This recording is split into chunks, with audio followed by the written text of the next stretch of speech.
नमः शिवाय। ओम नमः शिवाय। नमस्कार दोस्तों, आप सभी का मेरे YouTube चैनल मीना साही पर हार्दिक स्वागत है। तो दोस्तों, आज मैं आप सभी को श्री पशुपतिनाथ जगमोहनेश्वर नाथ मंदिर, जो पीलीभीत बाईपास रोड, पशुपति विहार कॉलोनी, बरेली, उत्तर प्रदेश, भारत पर स्थित है। दर्शन का समय है सोमवार सुबह 5 बजे से रात 8:30 बजे तक, मंगलवार एवं रविवार सुबह 6 बजे से रात 8:30 बजे तक, बुधवार, गुरुवार, शुक्रवार और शनिवार सुबह 6 बजे से 8 बजे तक। यह है बरेली का प्रसिद्ध श्री पशुपतिनाथ यानी जगमोहनेश्वर नाथ मंदिर। यह मंदिर पीलीभीत बाईपास रोड, पशुपति विहार कॉलोनी, बरेली में स्थित है। यहाँ प्रतिदिन सुबह से शाम तक श्रद्धालु भगवान शिव के दर्शन कर सकते हैं। यह मंदिर अपनी शांत प्राकृतिक सुंदरता, नेपाल शैली की पगोडा वास्तुकला और दिव्य वातावरण के लिए प्रसिद्ध है। दोस्तों, आप जिस विशाल और दिव्य प्रतिमा को देख रहे हैं वह भगवान शिव के परम भक्त और उनके वाहन नंदी महाराज की है। हिंदू परंपरा में नंदी केवल भगवान शिव के वाहन नहीं, बल्कि उन्हें धर्म, शक्ति, निष्ठा और अटूट भक्ति का प्रतीक माना जाता है। इसीलिए लगभग हर शिव मंदिर में गर्भगृह के सामने नंदी की प्रतिमा स्थापित की जाती है, ताकि वे सदैव अपने आराध्य भगवान शिव के दर्शन करते रहें। पशुपति मंदिर में प्रवेश करने से पहले नंदी जी की इतनी भव्य प्रतिमा होने का संदेश भी यही है कि भगवान शिव के दर्शन करने से पहले श्रद्धालु नंदी महाराज को प्रणाम करें। ऐसी मान्यता है कि नंदी जी भगवान शिव के द्वारपाल भी हैं और सच्चे मन से की गई प्रार्थना वे भगवान शिव तक पहुंचाते हैं। एक और सुंदर परंपरा यह भी है कि कई श्रद्धालु नंदी जी के कान में अपनी मनोकामना कहते हैं। विश्वास है कि नंदी महाराज अपने प्रभु भगवान शिव तक उस प्रार्थना को पहुंचा देते हैं।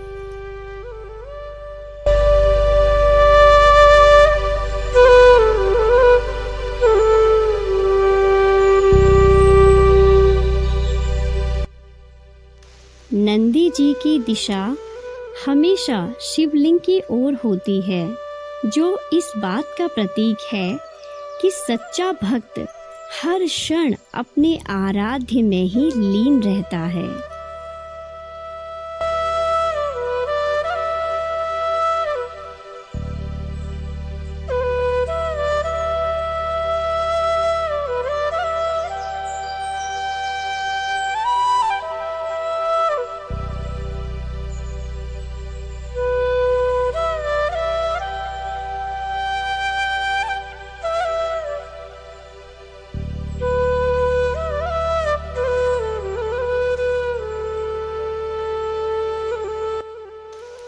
श्री पशुपतिनाथ मंदिर के सबसे ऊपर बना हुआ सुनहरा शिखर, जिसे गजूर या कलश कहा जाता है, मंदिर की पवित्रता और दिव्यता का प्रतीक है।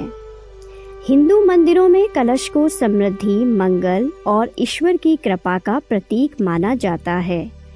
इसके सबसे ऊपर लगी ध्वजा यह संदेश देती है कि इस स्थान पर भगवान शिव का आधिपत्य है और यहाँ सदैव धर्म और भक्ति का वास है।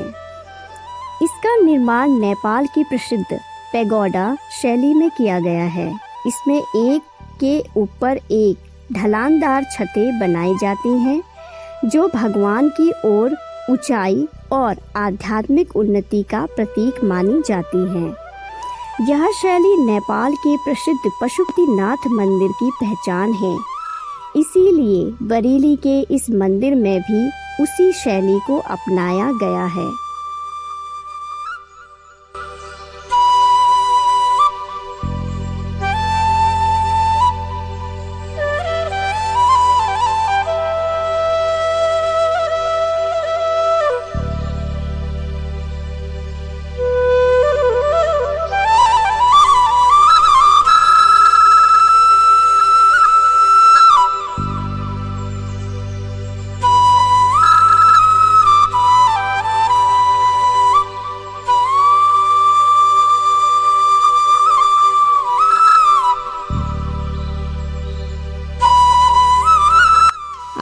देख सकते हैं कि यहाँ बत्तख और मछलियाँ भी पाली गई हैं। इसका उद्देश्य केवल सुंदरता बढ़ाना नहीं, बल्कि यह प्रकृति और आध्यात्मिकता के बीच के गहरे संबंध का प्रतीक भी है। हिंदू परंपरा में जल, जीव जंतु और प्रकृति को ईश्वर की सृष्टि माना गया है। मछलियाँ जल की स्वच्छता और जीवन का प्रतीक मानी जाती हैं, जबकि बतखें शांति, संतुलन और प्राकृतिक सौंदर्य का एहसास कराती है। इनकी मौजूदगी से मंदिर का वातावरण और भी शांत, जीवंत और मनमोहक बन जाता है, जिससे श्रद्धालुओं को आध्यात्मिक अनुभव के साथ प्रकृति के करीब होने का एहसास भी होता है।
दृश्य सच में मन को छू लेने वाला है। देखिए, ये छोटे छोटे बच्चे पूरे मन, श्रद्धा और अनुशासन के साथ डमरू बजा रहे हैं। आज के समय में जब अधिकांश बच्चे मोबाइल और वीडियो गेम में व्यस्त रहते हैं, ऐसे बच्चों को अपनी संस्कृति और परंपराओं से जुड़कर उत्साहपूर्वक भाग लेते देखना बहुत सुखद लगता है। इन बच्चों का यह समर्पण हमें याद दिलाता है कि हमारी संस्कृति की असली ताकत तभी बनी रहती है जब नई पीढ़ी उसे प्रेम और सम्मान के साथ आगे बढ़ाती है। ईश्वर से प्रार्थना है कि इन बच्चों का उत्साह, संस्कार और उज्जवल भविष्य हमेशा बना रहे। ऐसे दृश्य केवल एक कार्यक्रम नहीं, बल्कि हमारी सांस्कृतिक विरासत की जीवंत तस्वीर है।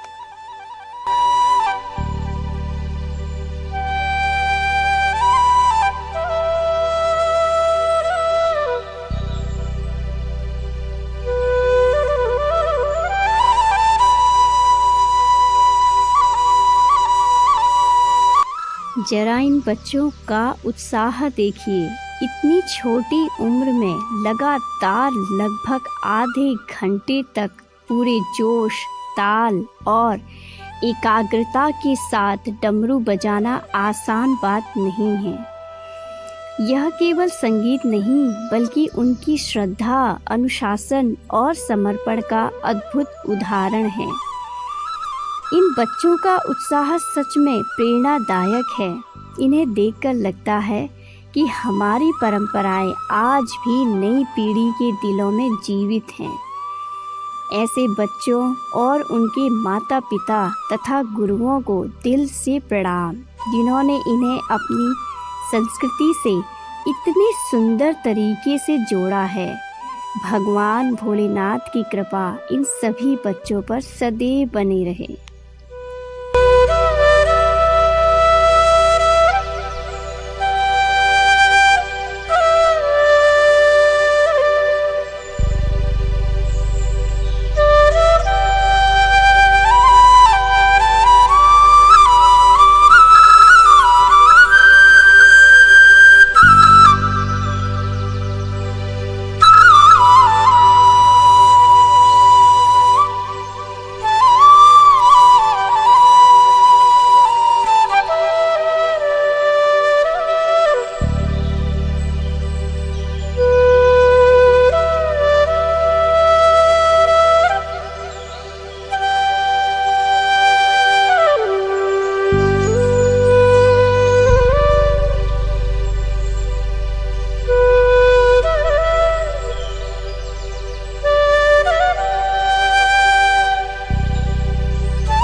इन बच्चों का उत्साह देखकर मेरे मन में भी एक अलग ही ऊर्जा आ गई।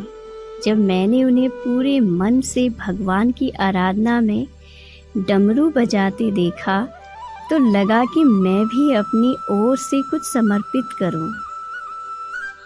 इसीलिए मैंने भी लगभग 15 से 20 मिनट तक मंदिर की घंटी बजाई। शुरुआत में लगा कि शायद कुछ ही मिनट बजा पाऊंगी, लेकिन जैसे जैसे समय बीतता गया, थकान का एहसास ही नहीं हुआ। ऐसा लग रहा था मानो पूरा वातावरण हर हर महादेव के जय घोष और भक्ति की ऊर्जा से भर गया हो। घंटी की हर ध्वनि के साथ मन और अधिक शांत होता गया और भीतर एक अलग ही आनंद का अनुभव होने लगा।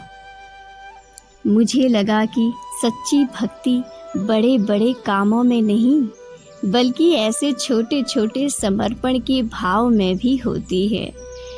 यही मंदिरों की सबसे बड़ी खूबसूरती है। यहाँ आकर हर व्यक्ति अपने अपने तरीके से भगवान से जुड़ जाता है।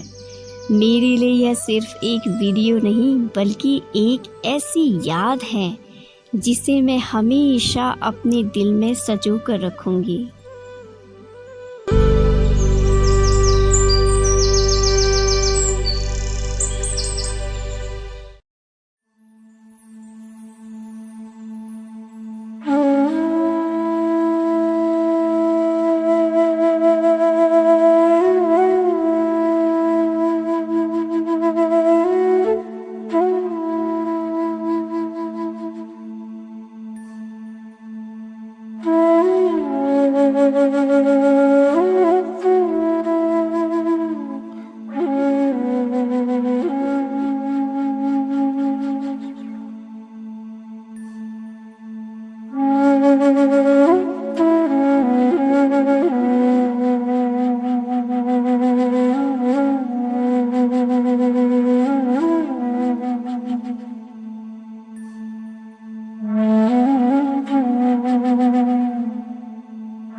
पशुपतिनाथ मंदिर की सबसे अनोखी बात यह है कि यहाँ भगवान शिव केवल पारंपरिक शिवलिंग के रूप में ही नहीं बल्कि 4 दिशाओं की ओर मुख किए हुए चतुर्मुख स्वरूप में विराजमान है।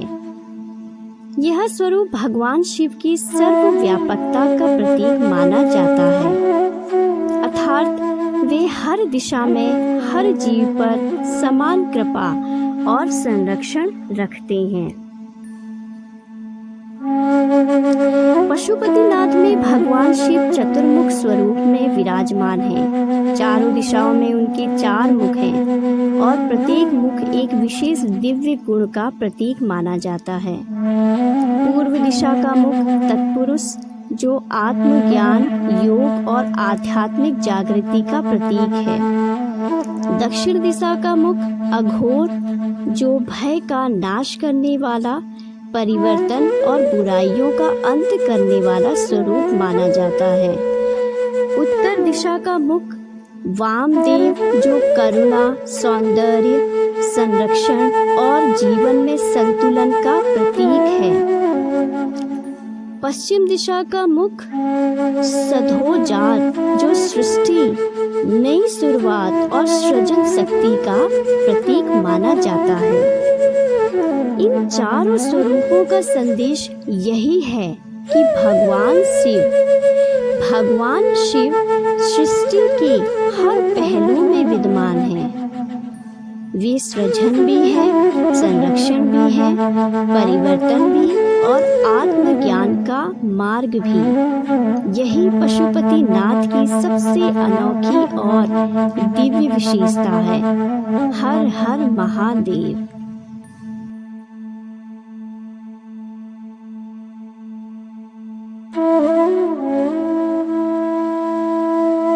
आपने एक बात जरूर नोटिस की होगी कि चाहे मंदिर किसी भी भगवान का हो, भगवान शिव का, भगवान विष्णु का, माता दुर्गा या श्री राम का, वहाँ अक्सर अन्य देवी देवताओं की प्रतिमाएं भी होती हैं।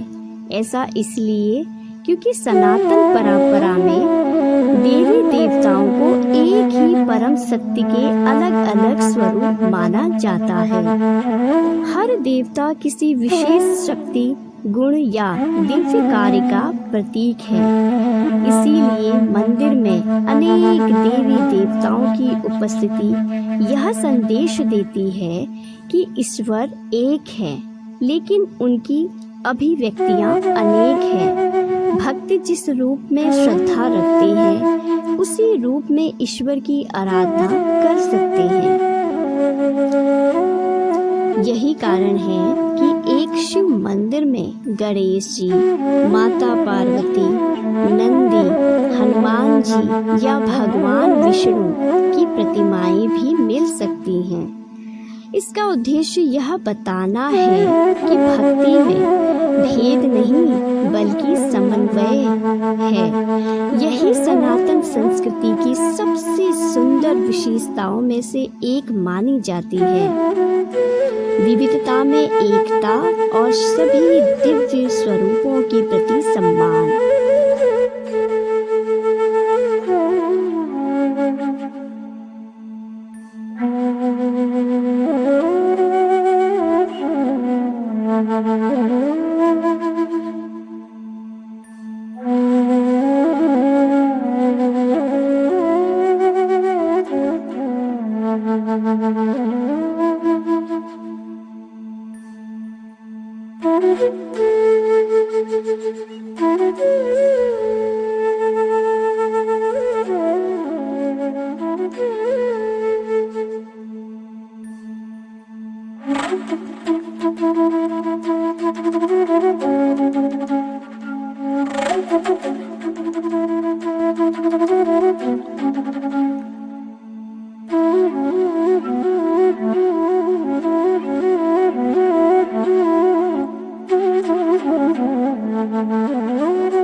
मंदिर परिसर में बना यह पर्वत केवल एक सजावटी संरचना नहीं है, बल्कि भगवान शिव और माता पार्वती के दिव्य कैलाश धाम का प्रतीक है। इस पर्वत पर छोटे छोटे कई शिवलिंग भी बनाए गए हैं, जो शिव भक्ति और उनकी अनंत उपस्थिति का सुंदर संकेत देते हैं। सनातन परंपरा में कैलाश पर्वत को भगवान शिव का निवास माना जाता है, जहां वे माता पार्वती के साथ विराजमान रहते हैं। भगवान शिव की जटाओं से निकलती हुई गंगा इस बात का प्रतीक है कि जब माँ गंगा स्वर्ग से पृथ्वी पर अवतरित हुई तो उनके प्रचंड वेग को संभालने के लिए भगवान शिव ने उन्हें अपनी जटाओं में धारण किया। इसके बाद गंगा धीरे धीरे पृथ्वी पर प्रवाहित हुई, इसीलिए शिव को गंगाधर भी कहा जाता है। भले ही इस समय फाउंटेन बंद है, लेकिन इसकी प्रतीकात्मकता आज भी उतनी ही सुंदर है। यह हमें उस दिव्य कथा की याद दिलाता है जिसमें भगवान शिव ने अपने करुणामयी स्वरूप से पृथ्वी और समस्त जीवों का कल्याण किया। यह पूरा दृश्य एक संदेश भी देता है कि भगवान शिव केवल संहार के देवता नहीं, बल्कि संतुलन, करुणा और लोक कल्याण के भी प्रतीक हैं। कैलाश, माता पार्वती, छोटे छोटे शिवलिंग और माँ गंगा, इन सबका यह संगम श्रद्धा, प्रकृति और दिव्यता का अद्भुत प्रतीक है। हर हर महादेव।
मंदिर के चारों ओर बने ये जलकुंड केवल सुंदरता के लिए नहीं हैं, बल्कि इनका आध्यात्मिक और सांस्कृतिक महत्व भी है।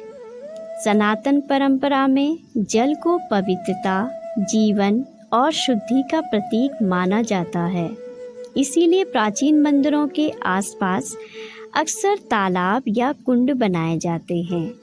इन जल कुंडों में तैरती हुई मछलियाँ इस पूरे वातावरण को और भी शांत और जीवंत बना देती है। पानी की शांति, मछलियों की सहज गति और मंदिर की दिव्यता, इन सबका संगम श्रद्धालुओं के मन में एक अलग ही सुकून का अनुभव कराता है। ऐसे जलकुंड हमें यह भी याद दिलाते हैं कि हमारी प्राचीन मंदिर परंपरा केवल पूजा तक सीमित नहीं थी, बल्कि प्रकृति, जल और सभी जीवों के संरक्षण का संदेश भी देती है। यही कारण है कि मंदिर का यह दृश्य हर आने वाले श्रद्धालु के मन में शांति और सकारात्मकता भर देता है।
इसके साथ ही मैं अपना वीडियो यहीं समाप्त करती हूँ और आशा करती हूँ आप सभी को मेरा ये वीडियो अत्यंत पसंद आएगा।